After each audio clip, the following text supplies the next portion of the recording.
रात्रि ये नहीं कि आप 3 बजे सोए हो तो 5 बजे उठ गए तब वो मिलेगा, नहीं। आप 10 बजे तक सो जाओ और सुबह 4 बजे उठो तो मिलता है कितना? 6 घंटे की नींद। कितनी मिलती है? 6 घंटा। और एक स्वस्थ व्यक्ति को 6 घंटा जरूर सोना चाहिए। तो 6 घंटे में जो अपने सुबह मुख के अंदर आप देखिएगा एक परत सी जमी होती है दांतों पर और ओठ के ये बीच में एक परत मोटा सा, ऐसा लगता है कुछ जमा पड़ा है, ठीक है ना। वो इतना हितकारी है कि क्या बताएं। जैसे जिनकी आंखों के नीचे खूब काला सा नहीं हो जाता है, महिलाओं में अक्सर हो जाता है ब्लड की कमी से, तो सुबह सुबह उसको ऐसे दांत से निकालो, ठीक, और ऐसे लगाओ, वो आपके चेहरे को बिल्कुल सुंदर करके रखेगा। और दूसरी चीज, बैठ गुनगुना पानी लो और एक घुट ऐसे लो, पूरा उसको साफ करो और फिर अंदर गटक जाओ। अभी नहीं कि शाम को तुम रात में भोजन करने के बाद का कमला पसंद आता है वो खा करके सोए हो, तब नहीं, तब नुकसानदेह है। मतलब दांत बिल्कुल मेरे जैसे स्वच्छ हो, ऐसे, ये नहीं कि गंदा उसमें लगा हो कचरा। जैसे ये देखो पानी बरसते बरसते काई लग गई ना, ऐसे जो गुटका मुटका खाते हैं उनके दांतों में भी वही स्थिति होती है। कभी खुद आईने में अपनी दांत ऐसे देखो, खुद घिना जाएगी, अरे बाप रे इतना गंदा दांत, लेकिन फिर भी पता नहीं क्या स्वाद मिलता है। मुझे तो आज तक ये समझ में नहीं आया कि स्वाद उसमें क्या मिलता है। जितनी गंदी चीजें हैं ना उनका स्वाद भी गंदा है, लेकिन जितने गंदे व्यक्ति हैं उतनी गंदी चीज का इस्तेमाल करते हैं। दारू पीने में अच्छा लगता है क्या? मुझे तो नहीं लगता वो चीनी के शरबत जैसा मीठा लगता होगा। सिरका, दारू क्या है? सिरका है। और सिरका मैंने पी रखा है तो सिरका तो गले जिधर से जाता है उधर से छीलता जाता है ना भाई। वो भी वैसे वाष्पीकरण करके बना है और सिरका भी ऐसे ही धूप से वाष्पीकरण करके बनता है, ठीक है। तो गुटखा भी ले लो, वो भी बड़ा बुरा लगता है खाने में। मैं तो मीठा पान भी नहीं खा पाता। मीठा पान मैं महीने में एक आध बार खाता हूं, लेकिन बस लिया नहीं कि मुझे पलटी होने लगती है, ओक आने लगता है। बस थोड़ा सा लिया, इधर उधर किया, क्योंकि उसमें क्या होता है कि मैं चूना और पान बहुत हितकारी है। ये नहीं कि पान रजनीगंधा डाल के खाओ, नहीं, सादा पान का टुकड़ा लो, उस पर थोड़ा सा चूना लगाओ, कत्था लगाओ, और डाल सकते हो तो इलायची, लौंग, मुरेठी, गरी, ये डाल करके आप चबा चबा के, सौंफ वौंफ डालो उसमें, चबा चबा के खूब खाओ।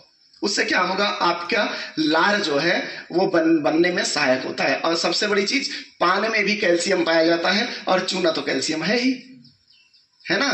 तो प्राकृतिक रूप से, नहीं तो ये कैल्शियम का टैबलेट लेने जाओगे ना तो 80-80 रुपए में, मतलब 8-8, 10-10 रुपए की एक गोली देते हैं। सहजन से अच्छा कैल्शियम किसी में नहीं है।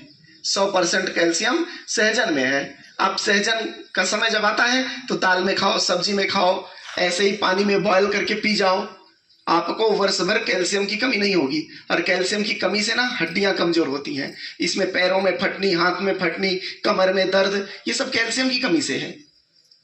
और सब कुछ प्रकृति में भरा पड़ा है, सिर्फ हमको क्या नहीं है, ज्ञान नहीं है, हमको ज्ञान नहीं है कब क्या लेना चाहिए, क्या नहीं लेना चाहिए। मैं कमरे पर ना अनेक पुनरादिवटी, पुनरारिष्ट या गिलोय, एलोवेरा, आंवला, ये सब मैं रखा रहता हूँ।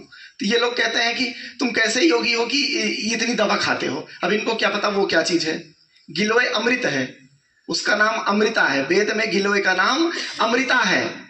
आप इतनी बड़ी गिलोय की डंडी मार्च के महीने में इसी आम के पेड़ पे लाके लटका दो, तो मार्च गया, अप्रैल गया, मई गया, जून गया, जून में 4 महीने में तो आप जो है लकड़ी बन जाओ। वो तो पतली सी बेचारी डंडी है, वो क्या मई और जून की गर्मी सह पाएगी? सूख जाएगी, सूख जाएगी, नहीं सूखेगी। लेकिन जब सावन के महीने में बरसात की बूंद उस पर पड़ती है तो उसी मरी हुई डंडी से एक नया नवनूतन पौधा निकल जाता है। तो इसलिए अमृता अर्थात गिलोय कभी मरती नहीं है, वेद में उसका नाम अमृता है। तो गिलोय बहुत इंपॉर्टेंट है, 127 रोगों में काम करता है। कितने? 127 रोग। आप जानते ही नहीं होंगे 127 रोग होते कितने हैं। ज्यादा से ज्यादा 20-25 रोग तक आप जाते, खत्म हो जाओगे, दिमाग काम करना बंद कर देगा। तो गिलोय तो प्रतिदिन हर व्यक्ति को पीना चाहिए। उसके पत्ती की चटनी बना के खाओ, गिलोय की डंडी की चटनी बना के खाओ, बहुत अच्छा लगता है। उसमें थोड़ा खट्टा मट्टा भी डाल लो अगर बनाओ, लेकिन ऐसा होगा नहीं, ऐसा करोगे ही नहीं। गिलोय खरीद कर नहीं पी सकते, बनाने की बात ही जाने दो। हाँ, तब करोगे जब मरने लगोगे, जब कोई उपाय नहीं बचेगा तब आयुर्वेद में आओगे। अब एलोपैथ काम नहीं किया, डॉक्टर हाथ उठा दिए, अब एलोपैथ आयुर्वेद का सहारा। सुबह सुबह मैं तीसी खा के आता हूं, तीसी में मिलता है ओमेगा 3। क्या मिलता है? जब जानोगे तब मानोगे।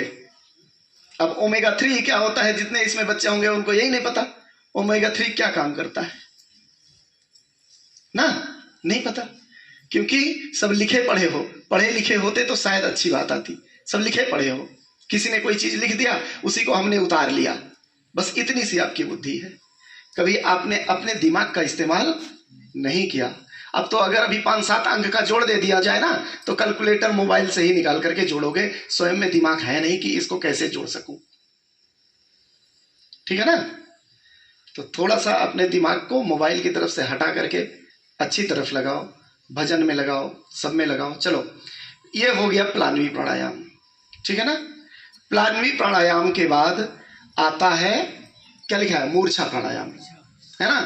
तो मूर्छा प्राणायाम में हम लगाते हैं पद्मासन। क्या लगाते हैं? पद्मासन।